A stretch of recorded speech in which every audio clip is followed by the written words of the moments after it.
आपको 2 घंटे का टाइम दे रहा हूँ, बात समझ आ गई?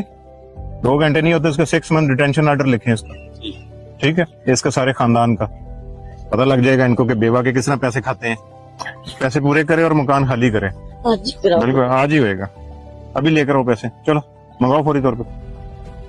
2 घंटे ये जाएगा नहीं यहाँ से, ठीक है? हाँ मंगवाए किसी से, अदरवाइज इस पे जो है मैं बताता हूँ क्या कार्रवाई करनी है, लग समझ जाएगी। 1 साल हो गया किराया नहीं दे रही है। 1,37,000 अम्मा जी गिन लें, 1,37,000 चलो हो जाएगा अम्मा जी, हो जाएगा हो जाएगा। तुसी फिर दुआ करनी है।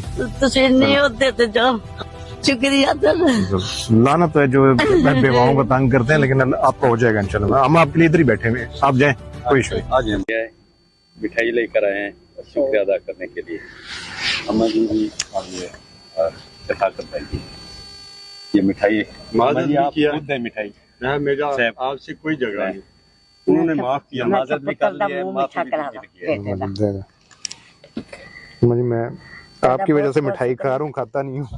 बहुत शुक्रिया, अल्लाह तानु सही, अल्लाह तानु चौथिया ते हमें बोल दो, लो भी आप बहन को बताया मैं